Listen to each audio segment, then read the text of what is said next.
আমরা এবার কোরবানি উপলক্ষে সামনে রেখে মোট 11টি হাট আমরা ইজারা দিয়েছি। এর মধ্যে যেখানে দাঁড়িয়ে কথা বলছি গাবতলীর পশুর হাট, সেটা স্থায়ী পশুর হাট হিসাবে বিবেচনা রেখেছি আমরা। প্রতি বছরে এই গাবতলীর হাট 1 বছরের জন্য ইজারা দেওয়া হয়। সেখান থেকে আমরা সার্ভিস ভিজিটে এসে যেটা দেখতে পারলাম যে ব্যবস্থাপনাগুলো ঠিক আছে কিনা, এবং এখানে বিভিন্ন ব্যাংকের কর্মকর্তাবৃন্দরা আছেন, তারা জাল নোট সহ ক্রেতা বিক্রেতাদের টাকা লেনদেনকে সহযোগিতা করছেন।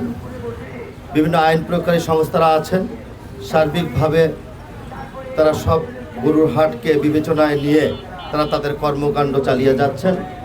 আমরা গরুর হাটের ভিতরে ঢুকেছি, আমরা এই পর্যন্ত যা দেখতে পেয়েছি যে গরু বিভিন্ন জায়গা থেকে এসে যাতে মেন রাস্তায় না থামে, সেটা আমাদের নজরে এখন পর্যন্ত পড়েনি।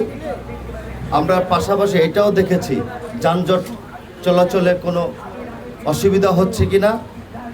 আমরা সেটা দেখছি যে পরিবহনগুলো অনায়াসে সুন্দর ব্যবস্থাপনার মধ্য দিয়ে চলাচল করতে পারছে। আমরা যেটা চাই সেটা হলো প্রতিটি পশুর হাটের বর্জ্য ব্যবস্থাপনা থেকে শুরু করে সকল কিছু একটা ব্যবস্থাপনার মধ্যে থাকুক। আমরা মোটামুটিভাবে আজকে সন্তোষ প্রকাশ করছি। আগামী দিনও আমরা এই ভিজিট অব্যাহত রাখব। এটা আমাদের ব্যবস্থাপনা এবং ঢাকা উত্তর সিটি কর্পোরেশনের যে শর্তগুলো আছে সেটাকে তারা ফলো করছে কিনা, সেটার জন্য আমরা মনিটরিং করার জন্য এই ভিজিটগুলোকে আমরা অব্যাহত রাখব।